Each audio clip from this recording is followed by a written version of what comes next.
I'm ready. So, Zaki, please introduce yourself. So my name is ZAKI NAQVI. I come from the Aligarh district of Uttar Pradesh. I have completed my initial education from the Aligarh Muslim University. Then I went on to pursue my graduation with BTech in Electronics Engineering from the Aligarh Muslim University. And I also have 2 years work experience as a senior engineer in Larsen and Toubro Electrical and Automation. Okay. So, Zaki, you have mentioned that your hobbies are watching cricket and riding a bicycle. Yes, sir. So, currently there is a match going on. Yes, sir. Between India and West Indies. It's a first ODI. Yeah. So, tell more about it.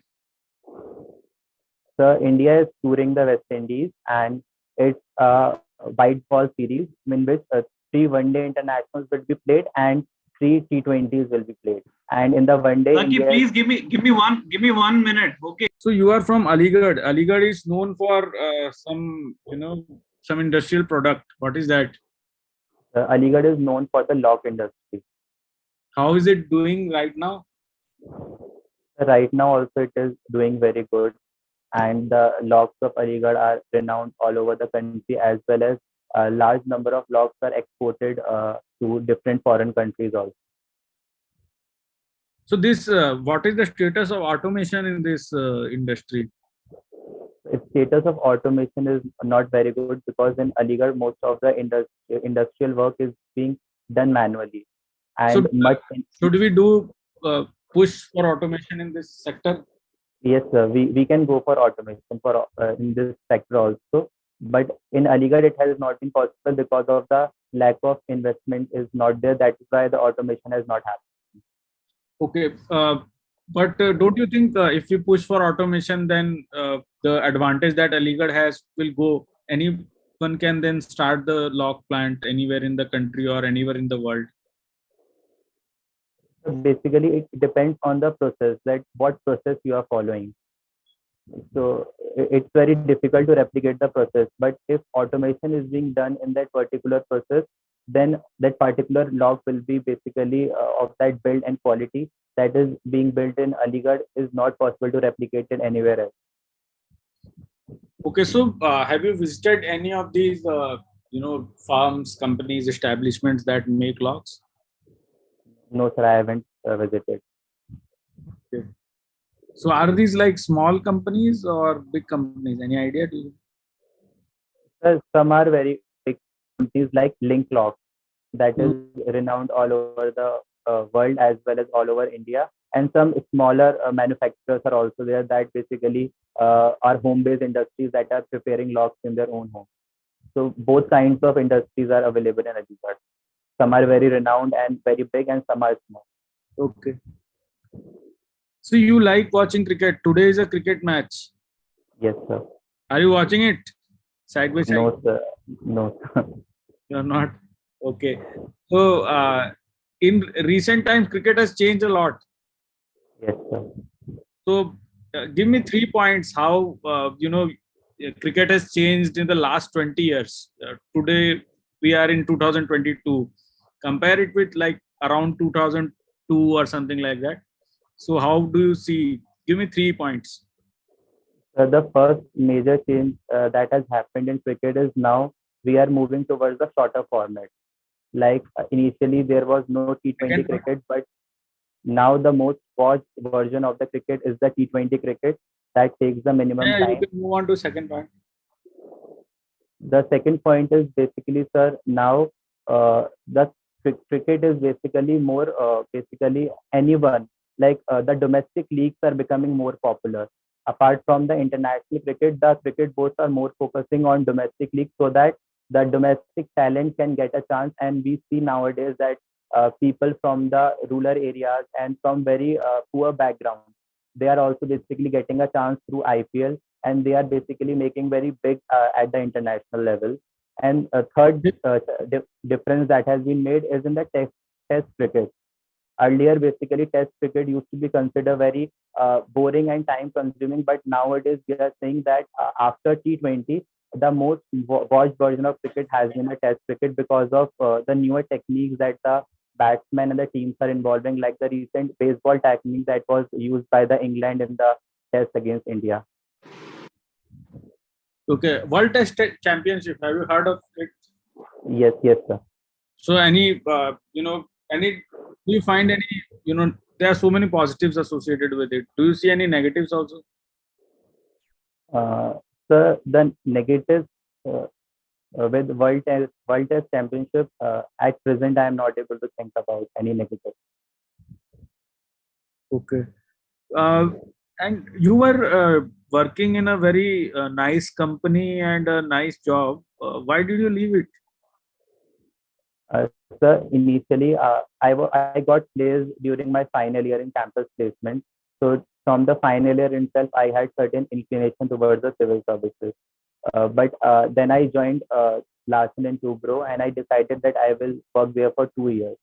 And during my stint at Larsen and Toubro, I basically read more about the civil services, and I started preparing there itself. And then I decided to leave it because I thought that I was not able to prepare along with the job. So that's why I left it after 2 years. Okay. So did you learn anything in those 2 years? Because you only said that you were focused on civil services. So Yes, sir. I learned about the corporate culture, how a corporate company works, working in a team, leading a team, how you are going to manage a project business. As ours was a project business, we were dealing with oil and gas projects. So how a you project, mentioned corporate culture. Do you like corporate culture? in my personal opinion, sir, I didn't like it. Why? So in a corporate culture, sir, there is a hierarchy. Like there will be a project manager, and then there will be a team lead. So what I found that a lot of time was basically But wasted on. hierarchy is more in the government sector. Government sector hierarchy goes even deeper, I think, and it's more rigid. Don't you But think? a government job basically gives you more responsibility as well as more authority. That is not available at the same level in a private job or a corporate job. The authority and the responsibilities that you will get in a government job at a very early stage. Okay. But I think you'll have more bosses in government. Yes, sir.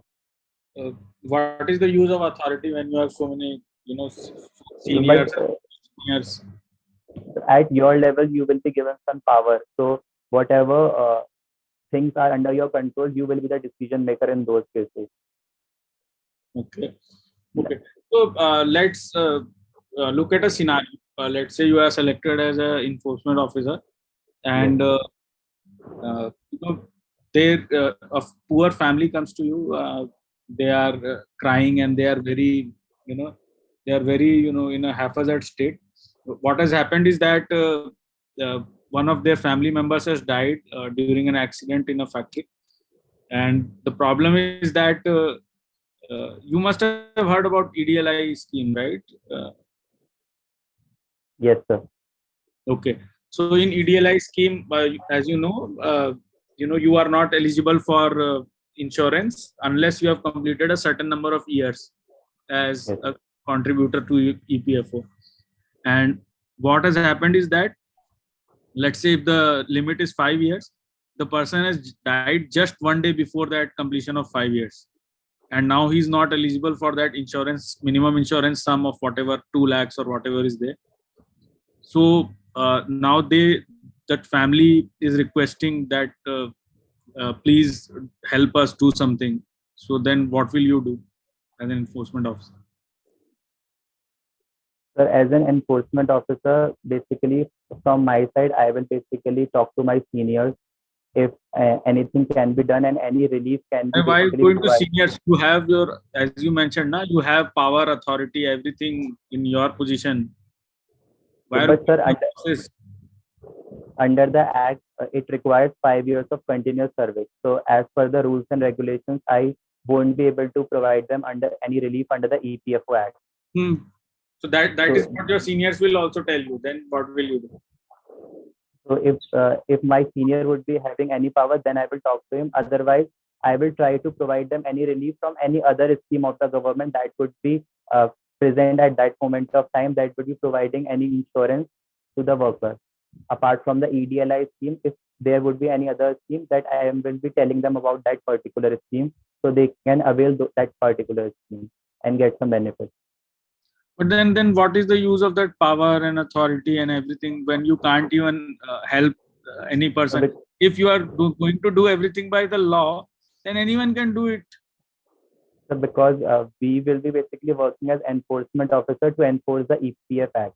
So we have to basically work within the limit of that particular act. What powers that act give us, we will be able to use only that power. That power is not unlimited. Okay. It has certain limits. From my side, ZAKI, I'll request my other panelists to take over. Thanks. Yeah, ZAKI, so there was a discussion going on about leadership in corporate sector. Yes, sir. I mean, there are two leaders. One is in corporate sector, one is in government sectors. How are they supposed to be different from each other? Tell me. I think a leader is, whether it is in a government sector or whether it is in a corporate sector, the leadership qualities should remain the same. It should not vary depending upon the sector. Oh, but you were discussing about corporate culture, so the whole culture is different. So don't you think one should be customized to the needs of the organization and the culture itself? So what different traits would you like to see in a government officer as compared to one working in a corporate culture? A person who is working in a corporate culture, he is basically given more liberty. Like he can basically work as per his own. Basically, he can has a work. He can basically balance life according to his own needs. Like there is no basically in the government sector, you are basically more your bosses are basically more assertive, and basically they want you to work as per their own will. But in a corporate sector, the bosses basically gives you liberty, but they want that basically the work should be done in a good and effective manner. Okay, fine. So, I mean, how will you handle this? If you are not given complete freedom and very less freedom, won't it bog you down or trouble you? I will basically try to basically follow the rules and regulations, and whatever I will be doing, that will be under the ambit of the law.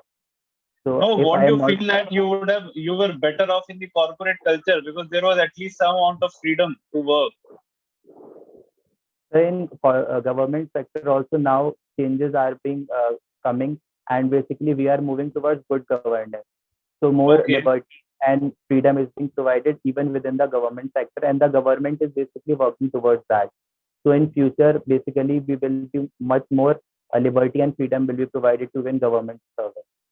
Okay, good that you are such an optimist. And now tell me, you worked with L&T. What was the PF arrangement like? Did you get PF? Yes, sir. Where did it go? So L&T basically manages its own PF account, and it doesn't go to the EPFO. They have their own PF management system. And what about the pension fund? The pension fund is a part of the same. Like if the contributor, the employees are basically contributing 12%. So pension fund is also maintained by L&T only? Yes, sir. Both are you PF and sure about it? I am not sure about it. Okay, and were you a member of ESIC as well? No, sir. Why you were not a member? So because in the ESIC there is a wage limit that those people who are basically earning up to rupees 21,000, they will be the member of ESIC. And those establishments which are having at least 10 or more members and a wage limit of 21,000. Okay. Tell me, ZAKI, that suppose this month you get 20,000.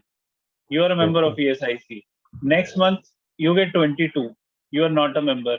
And in the third month, if you are again brought down to 20, what shall be the case? Will you be a member of ESIC or not? So I think what they look at is the average salary that you are getting in the last 12 months. Are you sure, or you are trying to? No, I am guessing it. I am not sure. Okay. So don't guess, please. Have you heard of the news that India has become the number one remittance getter in the world? Yes, sir. Which are the second and third country? So I'm not sure, but if you allow, I can guess. No, don't guess, please. Now tell me, I'm not. what do you think? Okay, what do you think is the significance of such large amount of remittances to the nation? So remittances basically form a part of the current account, and basically they help us basically in balancing the balance of payment. They bring in more dollars and also help in basically maintaining a high level of foreign exchange reserve. Fine. What is the benefit of that? It basically helps in economic stability, and also basically like right now we see that the rupee is depreciating. If basically we get more remittances and a higher foreign exchange reserve, So so do it you, helps. well, Zaki, so do you see the paradox now? We are the number one remittance getter, such a large inflow of dollars and foreign currencies, and still the rupee dollar exchange rate is plummeting down to unprecedented levels. I mean, how do we explain this paradox? Because the foreign exchange rate, it is basically dependent on many factors, and remittances is just basically one of the factors. Like right now, basically the depreciation of rupee is basically dependent on the rising crude oil prices, which is resulting in high import inflation, the geopolitical tightening that is happening because of the rise of the interest rate by the US Federal Bank. So all these factors cumulatively is responsible for the depreciation. Okay, what are the direct ways of financing inflation? Do you Direct suggest the government to print more money to control inflation? what the government can do basically for the RBI can basically through the monetary policy committee, it can increase the interest rate, and on the fiscal policy point of view, the government can basically try to reduce or control its borrowing. If we basically printing more and more money is not feasible. Okay. Well, those were my questions, Zaki. Now other esteemed members shall continue. Thank you, sir. Hey, hi, Zaki. Hello, good evening. Good evening, Zaki. So, Zaki, I just want to tell you that suppose you are a public relation officer, that is an officer which do day-to-day dealing with the end users and service users of EPFO, and you are 27 years old approximately, right? Yes, sir.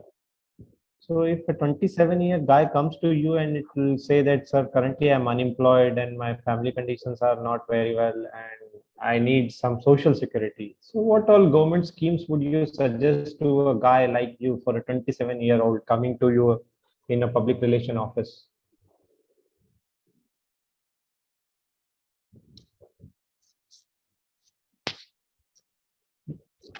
Can I take 2 seconds to think? Sure.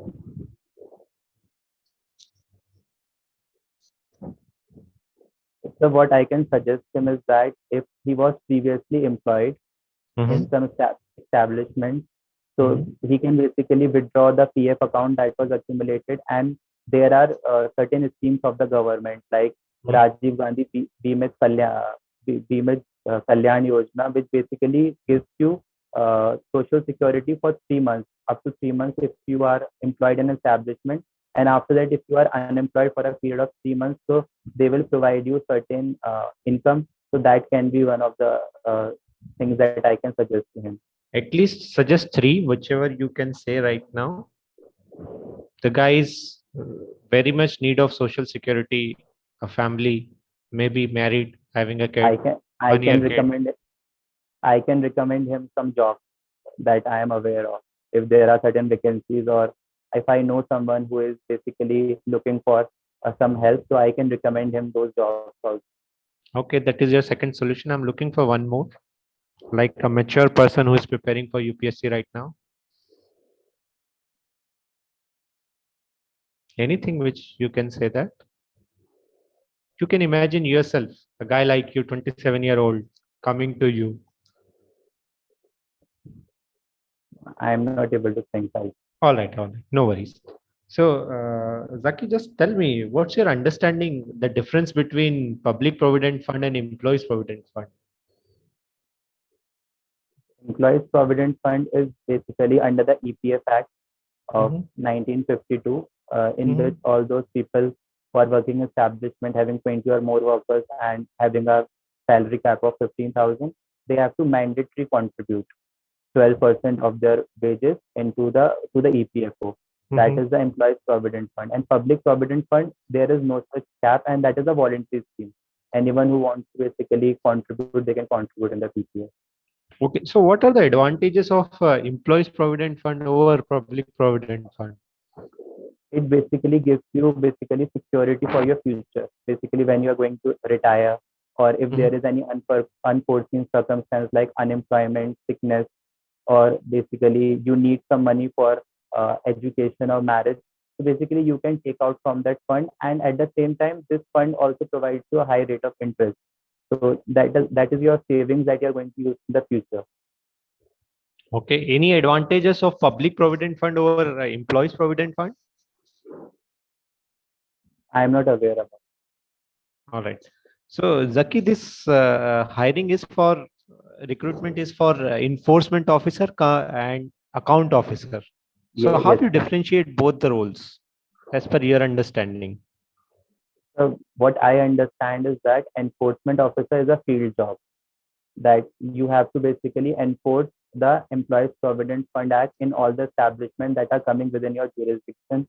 You have to perform inspection and of the establishment, and it is basically a field job. On the other hand, accounts officer, you will be basically handling a particular section that will be assigned to you, like a pension, legal, or account section, and you will be looking after the accounts, and you will be maintaining the cash book of EPFO as an accounts officer and looking after other accounts things. All right, all right. So let's talk about. Can you? What is your optional? What is your option in civil service preparation? Mathematics. Mathematics. Okay. So Zaki, just tell me, what is the practical use of modern algebra? Modern algebra can be used in the various algorithms that we are basically using in artificial intelligence and the data analytics that we are basically moving towards. So all the algorithms in that, basically we can use modern algebra. Okay. So what's the connection of this modern algebra with the modern technologies like blockchain technology? Any connection which can established? I am not aware about any connection between the two. All right. So, okay, Zaki, help us understand what is the economic scenario right now in Sri Lanka. What are the causes of the downfall of the Sri Lankan economy, like anything? So there are many reasons. The first being the COVID-19 pandemic. So Sri Lanka is a tourism-dominated economy, and because of the COVID-19, the tourism was very badly impacted. And secondly, because of the COVID-19 pandemic itself, we have seen that the tourism was impacted, and apart from that, the remittances that Sri Lanka was getting from its overseas citizens who were basically residing in Gulf and other countries, the remittances also gone down. Apart from that, the triggering point for the crisis was the ban on pesticides and fertilizers by the Sri Lankan government. They were moving towards organic farming. Because of that, there was a very steep downfall in the agricultural output, which basically resulted in very high inflation for food, fuel items. And apart from that, the populist tax policy of the government in 2019 and the high debt that Sri Lanka has taken, especially from China, all these factors basically resulted in this economic downfall, economic crisis. All right, all right. So Zaki, that's it from my. Thank you.